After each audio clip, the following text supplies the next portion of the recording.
allá en Juan, capítulo 16, verso 7 en adelante. Saludar a todos los hermanos aquí en el altar, los de alabanza, Dios les bendiga. Juan capítulo 16, verso 7 en adelante dice: pero yo os digo la verdad, os conviene que yo me vaya. Tremendo, ¿verdad? O sea, les conviene que yo me vaya, porque los discípulos no querían que el Señor se fuera. De hecho, estaban dispuestos a pelear. Claro que entre el dicho y el hecho hay mucho trecho, porque la noche del arresto salieron corriendo. Tremendo. Estaban dispuestos a pelear, pero la noche del arresto se fueron corriendo. Porque si no me fuera, si yo no me voy, el Consolador no vendría a vosotros, mas si me fuere, os lo enviaré. Y cuando Él venga, convencerá al mundo de pecado, de justicia y de juicio. De pecado, por cuanto no creen en mí; de justicia, por cuanto voy al Padre y no me veréis más; y de juicio, por cuanto el príncipe de este mundo ha sido ya juzgado. Amén. Démosle alabanzas al Señor Jesús.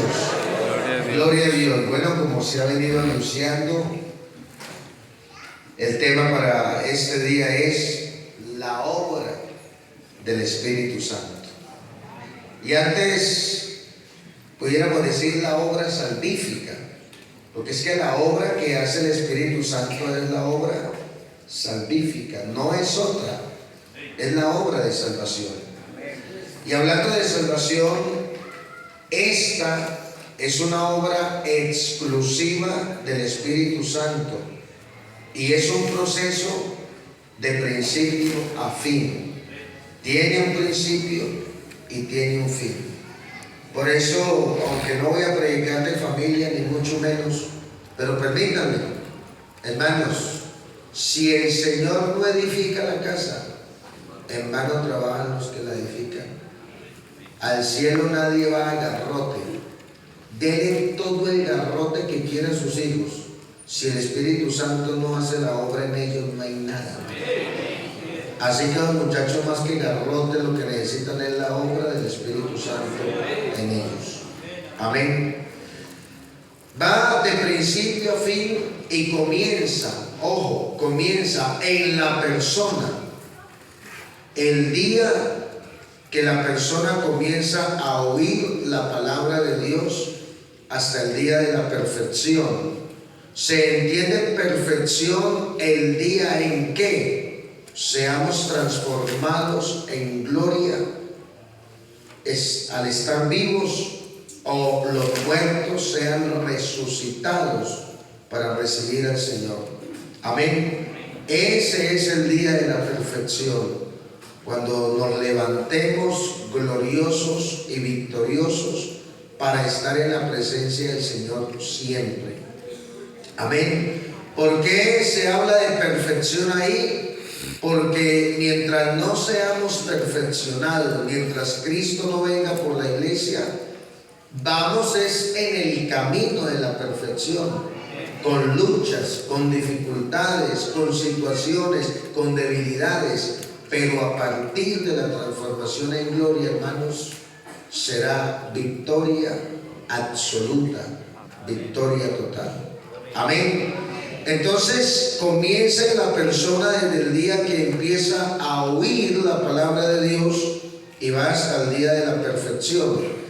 Pero no es que la obra del Espíritu comience ahí, porque para que una persona escuche la palabra, tiene primero que enviársele un predicador, un evangelista, un mensajero. Entonces, ¿sí me estoy haciendo entender? En la persona el día que comienza a oír, pero antes de eso ya el Espíritu Santo está obrando, está inspirando a alguien para que vaya y le predique la eterna palabra del Señor. El profeta Jonás, capítulo 2, verso 9, en él reconoció en el vientre del gran pez que la salvación es del Señor.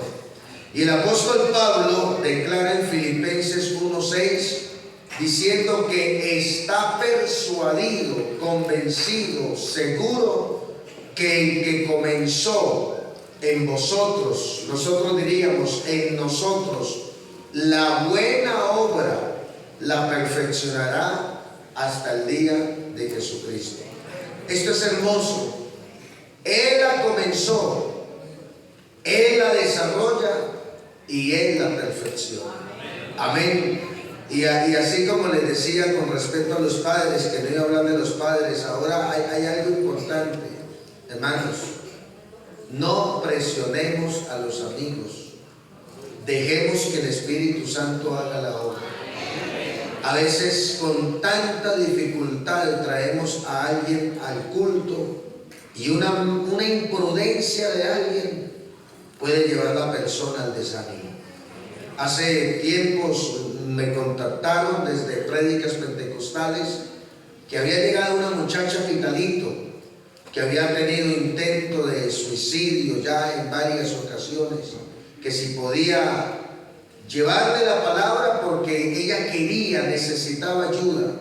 Y bueno, nos dimos a la tarea con mi esposa de contactarla, y sí tenía un tremendo problema de ansiedad y de depresión. Y en ese proceso de hablar de Cristo, se me ocurrió un día llevarla a la Fundación Rescatados por su Sangre, para mostrarle que siempre habrán personas en peores condiciones, porque esa es la realidad, hermanos. A veces tú te quejas de la situación que tiene, pero hay otros en peores condiciones. Y quisimos llevarla allá, y bueno, le hablamos del Señor, y la llevamos a la iglesia donde asistimos, y comenzó a oír la palabra, pero era una muchacha inconversa, que viste como inconversa, lo normal, que se maquilla, que usa aritos, que usa su vestuario propio de personas no temerosas de Dios. ¿Me hago entender? Y bueno, ella pasaba al altar, ella lloraba en la presencia de Dios, Dios la tocaba, pero ropa de la que usan las cristianas no tenía, porque siempre había vestido de esa manera. Y llevaba buen tiempo escuchando la palabra, cuando un día se le acercó una hermanita de esas que no ha entendido cómo funciona la obra del Espíritu Santo. Y en vez de darle ánimo, le digo: ¿y usted hasta cuándo va a usar esos chiros? ¿No le da vergüenza venir al templo así? Por Dios, hermanos, el que comenzó en vosotros la buena obra la perfeccionará. Dejémosle eso al Espíritu Santo, hermanos. Dejemos que Él haga la obra. Hostigar a una persona que todavía está apenas en el proceso. Bueno, la muchacha no volvió a la iglesia. Me angustió, me dio pesar, tristeza. Pero me di cuenta después que estaba yendo a otra sede. Decidió cambiar de sede. Y bueno, gloria a Dios, de una sede nuestra, ¿no? Bueno, actualmente vive en Tuluá, se casó, está bautizada en el nombre de Jesús y sirviéndole al Señor. Bendito mi Cristo, que siguió la obra que la siguió. Pero una imprudencia nuestra puede llevar a una persona al desánimo. La obra es de Dios. Amén. La obra del Espíritu Santo se realiza en el creyente en cumplimiento del plan y propósito que Dios mismo se trazó, y la hace a través de los instrumentos y medios que Él mismo ha designado para lograr su objetivo. El que ideó, el que desarrolló, el que planeó, el que ejecuta es el Espíritu Santo. Pero tiene hoy sus medios.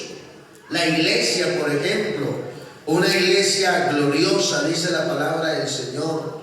Dentro de la iglesia tiene sus ministerios, sus predicadores. La Biblia habla de apóstoles, profetas, evangelistas, pastores, maestros, líderes. Porque, hermanos, ¿están de acuerdo que solo Jesús salva? ¿Usted puede estar de acuerdo con eso? ¿Que solo Jesús salva? Y en ningún otro hay salvación. Pero Jesús no salva solo. Solo Jesús salva, pero Jesús no salva solo. Hoy lo hace a través de la iglesia, porque nos mandó el ministerio de la predicación y de la reconciliación. Entonces fue Dios mismo quien ideó, planeó, ordenó, y por ende Él mismo es el ejecutor de dicha obra. Amén. Amén. Entonces, por medio de la palabra, el Espíritu Santo convence al hombre de pecado hasta llevarlo al arrepentimiento, puesto que la palabra de Dios es la espada del Espíritu. Amén. Así lo dice en Hebreos 4:12, porque la palabra de Dios es viva y eficaz. ¿Y también qué? Y eficaz. Viva porque Él vive. Amén. O sea, ahí radica el poder de la palabra, que es viva porque Él vive. Esa es la gran diferencia. No es lo mismo leer un libro de psicología, de sociología, de psiquiatría, de ciencia, de tantas cosas, de medicina, a leer la palabra de Dios. No es lo mismo. La palabra de Dios es más que tinta negra en papel blanco. Por eso se dice la palabra de Dios. Oiga, porque la palabra de Dios es viva, pero no solo es viva, también es eficaz. Que lo que se traza, lo que se propone, lo logra y lo logra bien. Por eso hoy nosotros somos nuevas criaturas. No criaturas al 50%, al 70%, ahí de pronto sí, de pronto no. De modo que si alguno está en Cristo, nueva criatura es. Las cosas viejas pasaron, y aquí todas son hechas nuevas. Eso lo hace en la palabra, en la palabra. Bueno, el Espíritu Santo por medio de la palabra. Y no solo es viva, no solo es eficaz, sino que también es más cortante que toda espada de dos filos. Hay espadas muy filudas. Bueno, no recuerdo el nombre que le dan a la de los samuráis, ¿no? La japonesa, ¿la qué? La katana. Miraba un documental en Discovery sobre eso y decían, gente pues que estudia tanto, que investiga, que una espada de esas en las manos diestras de alguien duro en el tema podía pasar a una persona de un solo golpe, pasarlo de lado a lado. Pudiéramos decir que esa también es cortante y traspasa los huesos, porque si lo pasa de un solo golpe, pues traspasa los huesos, los tendones, la fibra, bueno, la piel, la carne.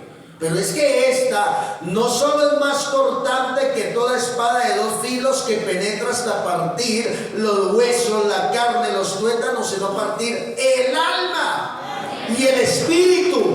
Esta entra hasta la esencia misma de la palabra, entra hasta la conciencia, entra hasta los pensamientos, las intenciones y las acciones, hasta partir el alma y el espíritu, los tuétanos y las coyunturas, y discierne los pensamientos y las intenciones del corazón. Espíritu Santo de Dios. Contristar es producir tal grado de tristeza, pero tal grado que Él decide que ya ahí no hay lugar para Él y abandona a una persona. Y si el apóstol dice no contristéis, quiere decir que es posible contristarlo. Que Dios nos guarde. También dice el apóstol, no apaguéis al Espíritu. Amén. Entonces, el Espíritu Santo jamás abandonará a un creyente de su propia iniciativa, jamás, porque Él no vino para estar en el creyente de vez en cuando. Él vino para morar en el creyente, ¿cuándo? Para siempre, no esporádicamente. A veces hay predicadores, uno entiende la emoción, la euforia, el momento. Dice, hay cristianos que ahorita están llenos del Espíritu Santo y más ratico del diablo por sus debilidades. Eso es falso. El Espíritu Santo no vino para estar en el creyente de vez en cuando, vino para morar siempre. Ya si la persona lo contrista, ya eso es otra cosa.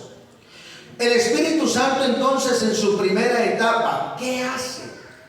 ¿Qué hace el Espíritu Santo en su primera etapa? Convence al hombre de ¿qué? ¿Qué leíamos ahora? De pecado, de justicia y de juicio. Miremos entonces convencimiento de pecado. La razón por la cual el Espíritu Santo llega hasta lo más íntimo del hombre para hacer su obra de convencimiento de pecado es porque el hombre en su estado pecaminoso no puede comprender su situación. Y solo el Espíritu Santo puede demostrársela. Amén.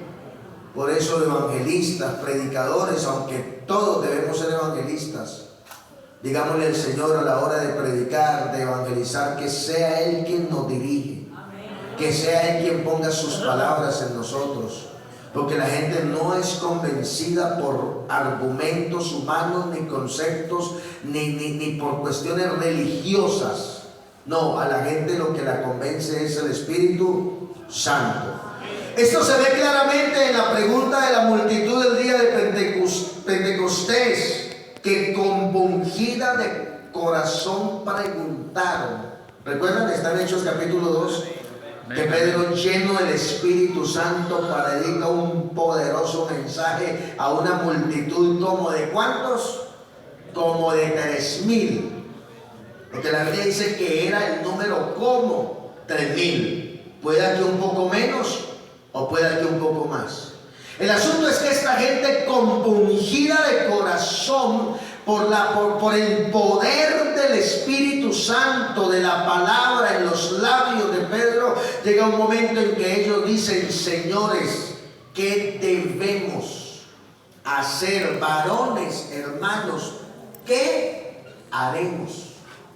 ¿Ante qué declaración? La declaración de Pedro fue: sepa pues ciertísimamente toda la casa de Israel que a este Jesús, a quien vosotros crucificasteis, Dios le ha hecho Señor y Cristo.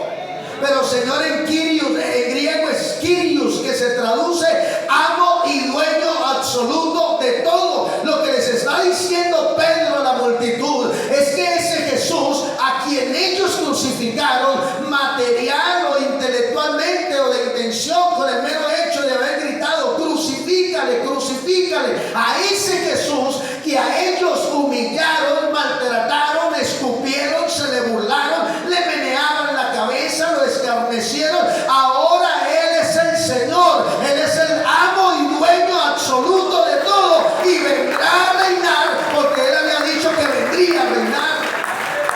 Y ellos dicen: ¿qué haremos? Tremenda pregunta, ¿no? No solo se compungieron de corazón, se asustaron. ¿Qué haremos? Oiga, una pregunta similar a la del carcelero de Filipos. ¿Cuál fue la del carcelero de Filipos? Señores, ¿qué debo hacer para ser salvo? Y la respuesta al carcelero fue: cree en el Señor Jesucristo y serás salvo tú y tu casa. Y le predicaron a él y a la casa, y todos fueron bautizados en el nombre de Jesús. Y la respuesta de Pedro fue: arrepentidos y bautícese cada uno de vosotros en el nombre de Jesucristo. Y se bautizaron, convencidos por el Espíritu Santo.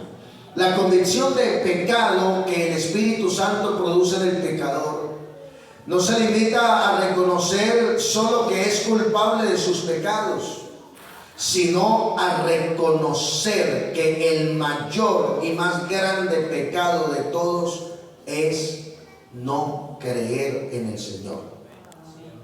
Amén.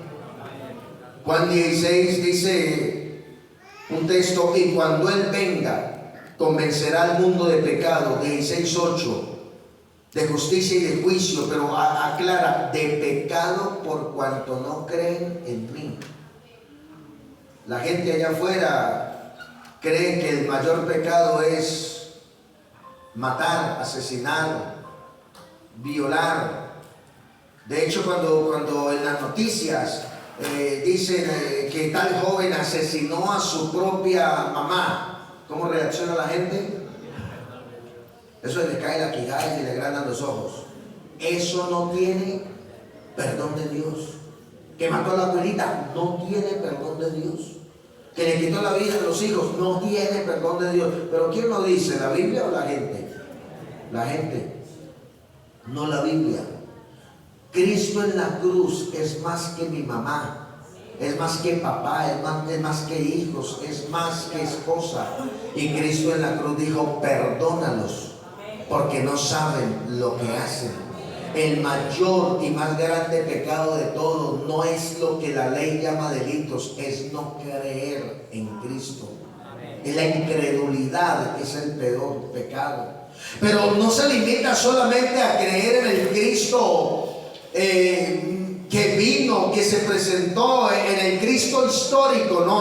No es solamente creer en el Cristo histórico. Muchos creen en el Cristo histórico, muchos saben de la historia que vino Cristo. Uno le llaman profeta, otros le llaman mensajero, o otros, dependiendo de la religión lo presentan de muchas maneras, pero muchos creen en él. Los gnósticos hablan de Cristo, los budistas, aunque para ellos es más importante Buda, también conocen la historia de Cristo. Los islámicos, aunque para ellos en la religión es más importante Mahoma, también creen en Cristo. Ese es el Cristo histórico, pero no es suficiente. Lo que hay que creer de Cristo es que Él es el verdadero Dios y la vida eterna. A eso es que apunta la palabra.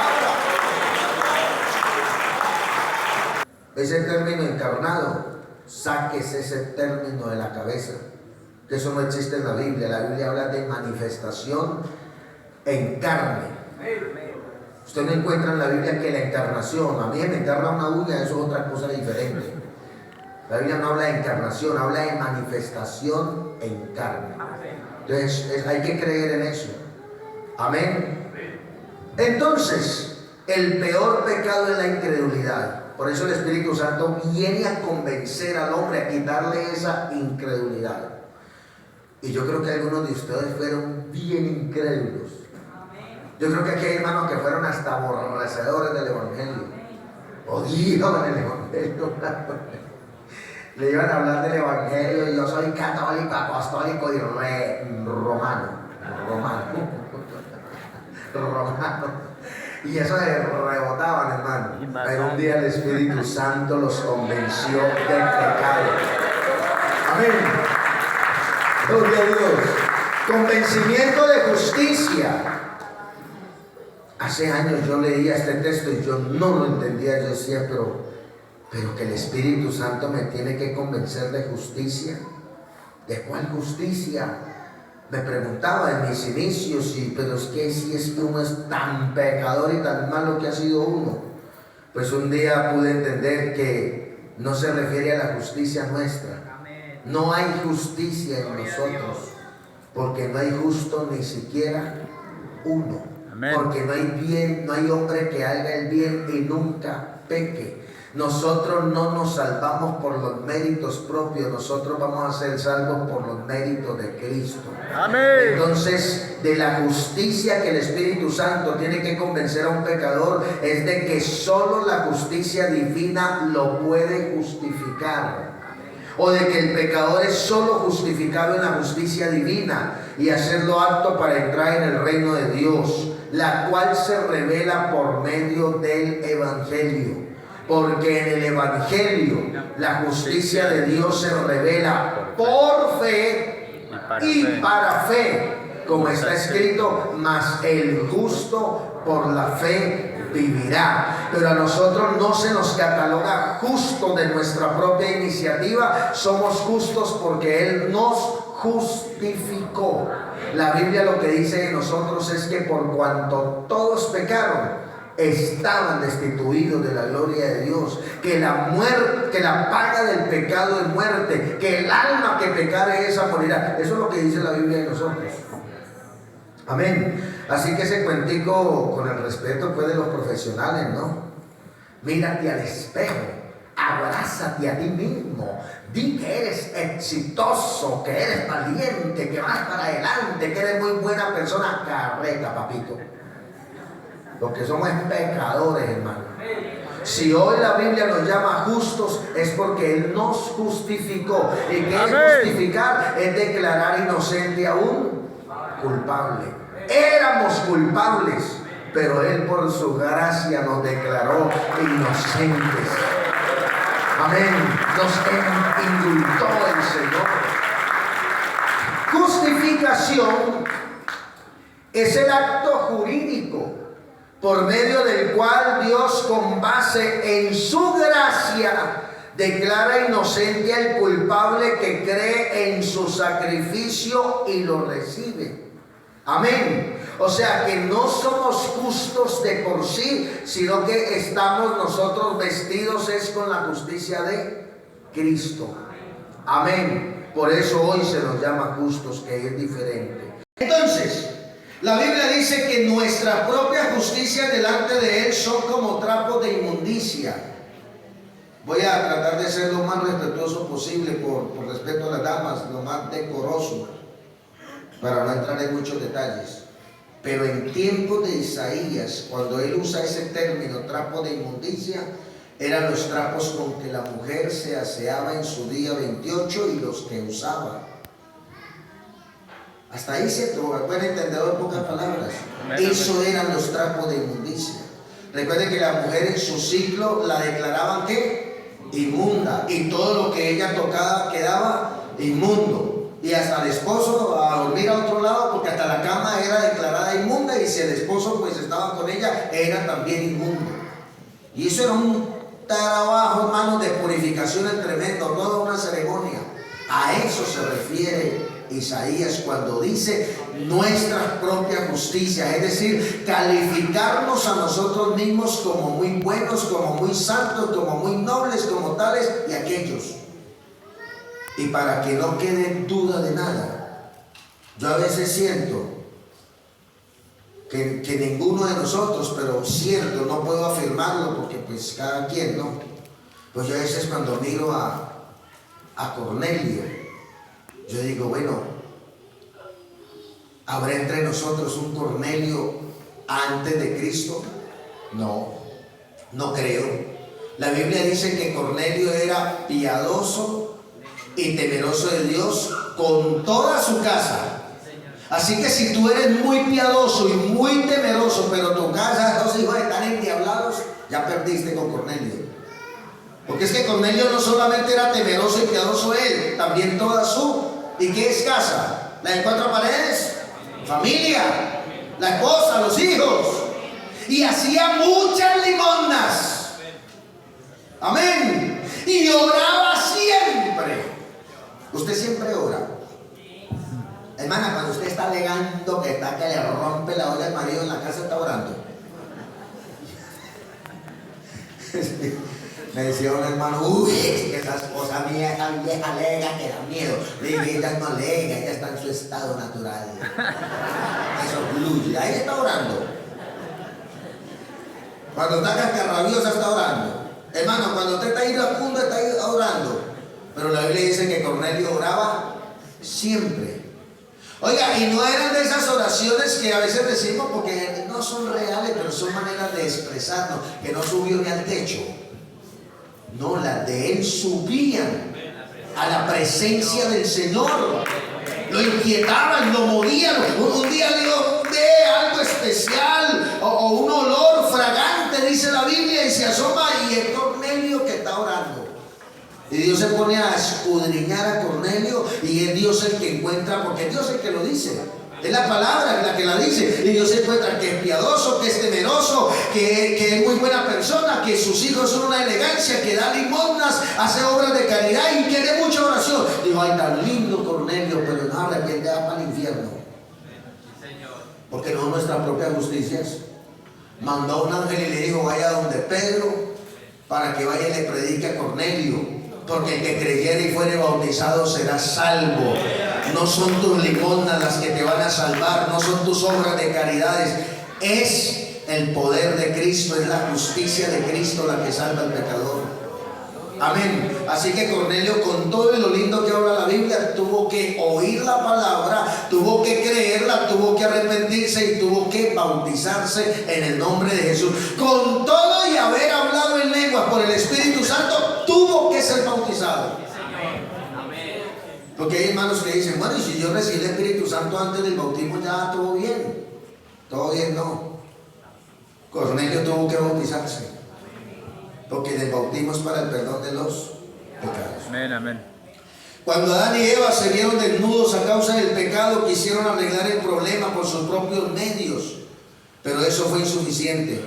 En contraste con esta pobre solución, Dios hizo al hombre y su mujer túnicas de pieles y los vistió. Este pasaje muestra de una manera maravillosa la solución que el hombre halla al pecado del hombre y la solución del hombre.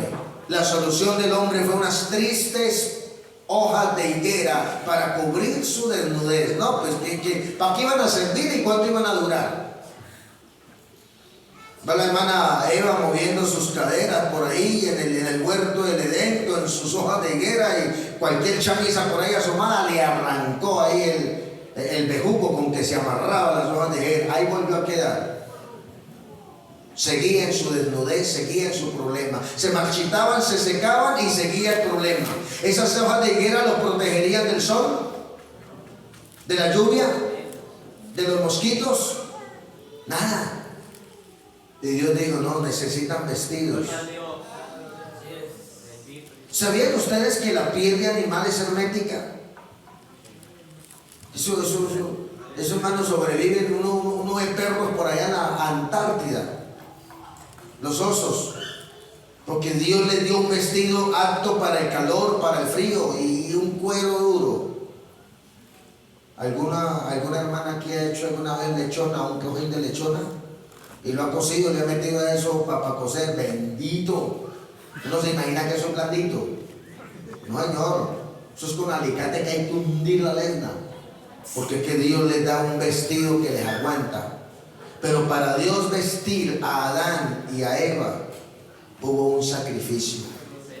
Tuvieron que morir animales inocentes, porque el justo por los injustos, el pecador por los pecadores, el inocente por los culpables. Y desde esos tiempos ya el Señor mostrando la obra redentora que haría por nosotros para vestirnos de su propia justicia. Amén. Por eso cuando Juan ve a Jesús dice, amén, he aquí el Cordero de Dios que quita el pecado del mundo, es decir, que quita las injusticias del pecador. Pero ¿cómo nos quitaría las injusticias? Con su propia justicia. Él convencerá al hombre de justicia, el pecador de justicia. Por eso dice Isaías, en gran manera me gozaré y me alegraré, porque me vistió con vestido de justicia. A eso se refiere el Señor cuando habla de la justicia. La solución de Dios fue vestirlos con pieles de animales, en lo que hubo un sacrificio. El hombre de hoy, al igual que Adán, quiere inventarse toda clase de vestidos que tipifican la autojustificación, pero Dios deja en evidencia que la solución del hombre es Cristo. El justo por los injustos, el manso por los pecadores, el que no cometió pecado cargando nuestros pecados. Y dice en Hebreos 7:26, porque tal sumo sacerdote nos convenía, santo, inocente, sin mancha, apartado de los pecadores y hecho más sublime que los mismos cielos. Por favor, hermanos, no te jactes de tu propia justicia. No nos jactemos de eso. Jactémonos de la justicia de Cristo. De hecho, el apóstol dice, si alguno, para que como está escrito, si alguno se gloría, gloríese en Cristo. Por eso la Biblia dice que el que en él cree no es condenado, pero el que no cree, ojo, ya ha sido condenado por su propia incredulidad. Es el rechazo a la obra de Cristo que lleva al hombre a la condenación, no Cristo, ni la iglesia, ni los predicadores. El hermano que predica condenación y que condena a la gente es por desconocimiento de la Biblia, porque no envió Dios a su Hijo al mundo para condenar al hombre, o al mundo, sino para que el mundo sea salvo por él. El propósito del evangelio es salvación, no es condenación, porque la gracia de Dios se ha manifestado para salvación a todos los hombres, porque el evangelio es poder de Dios para salvación, porque Dios quiere que todos los hombres sean salvos. La gente se va a condenar solita. El que no cree ya ha sido condenado. Yo a veces le digo: Señor, no se canse de tenerme paciencia. Pongo hasta a mi esposa ahí y la pongo de frente y digo: Señor, si esta mujer me ha tolerado todos estos años, ¿cuánto más tú, que eres misericordioso? Si esta mujer me tiene tanta paciencia, Señor, no te canses de tenerme paciencia. Hay un libro titulado Conócete a ti mismo, y entre más lo leo, más mal me caigo. Sinceramente necesitamos la gracia de Cristo para perseverar. Aquí no estamos por nuestros propios medios, aquí estamos porque Él nos ha sostenido, su gracia nos ha guardado, su gracia nos ha cuidado. Gloria a Dios. Siempre orar por vida espiritual. Amén. Me quedan 5 minuticos porque quiero ser muy estricto con el horario que tengo. Jesucristo, con su muerte y resurrección, venció y dejó a Satanás sin ningún derecho sobre nosotros. Si hoy Satanás te atormenta y te persigue y te llena de ansiedad y de tantas cosas, por favor, hermanos, revisemos algunas cosas, porque Satanás no tiene derecho sobre nosotros. El Señor dice: viene el príncipe de este mundo y él nada tiene en mí. Y hablando de nosotros, la Biblia, el Señor dice que las ovejas Él las tiene ¿en dónde? En su mano. Y nada, ni nadie, las que, dígalo, las arrebatará de allí. Escuche bien para que entienda bien. Yo no soy de los que creo que las personas que sufren, por ejemplo, entre muchos, depresión, porque hay quienes que todos esos trastornos, hay quienes que a lo que la psicología llaman trastornos, ellos les llaman demonios, que está endemoniado, que está endiablado. A veces sí, a veces no. Entonces yo no soy de los que creo que una persona con depresión que está endemoniada y que necesita una liberación. Pueda que sí, pueda que no, pero ¿sabe qué sí creo, hermanos? Que el enemigo aprovecha la debilidad de las personas para lanzarle dardos de fuego. Dardos de fuego son pensamientos, como por ejemplo en el caso de los que sufren depresión, cuando van al fondo, ¿qué comienzan a sentir? ¿Deseos de qué? De morir. Una persona en depresión, es tan fuerte la depresión que al último comienzan a perder el deseo y el amor de vivir. Y entonces comienzan a ser invadidos. Me decía una hermana que ella literalmente escuchaba en la mente: tírese a un carro, súbase a un edificio y tírese de cabeza. Una hermana bautizada en el nombre de Jesús, servidora, con un grado de depresión terrible. Yo, ¿cómo voy a decir que estaba endemoniada, poseída? Pero Satanás sí estaba aprovechando esa debilidad para lanzarle dardos de fuego. Ahí es donde dice el apóstol: resistir. ¿Qué es resistir en este caso? Párese firme, contrarreste, pero en el nombre de Jesús. Porque todo lo que hagáis, sea de palabra o de hecho, háganlo en el nombre de Jesús. Amén. Estos pasajes nos muestran, bueno, no voy a dejar hasta acá, pum, las 10:30, pero hermanos, vamos a resistir. Satanás no tiene ningún derecho sobre nosotros. Usted debería saberlo. porque estábamos perdidos y estábamos bajo el dominio de Satanás, porque lo estábamos. Él era nuestro amo, era nuestro carcelero, y las puertas de la cárcel, dice, y no le abrió las puertas a ninguno. Amén. Pero Dios vino en Cristo y nos buscó, porque Él vino a buscar y a salvar lo que estaba perdido. Dios vino en Cristo y nos encontró esclavos, prisioneros,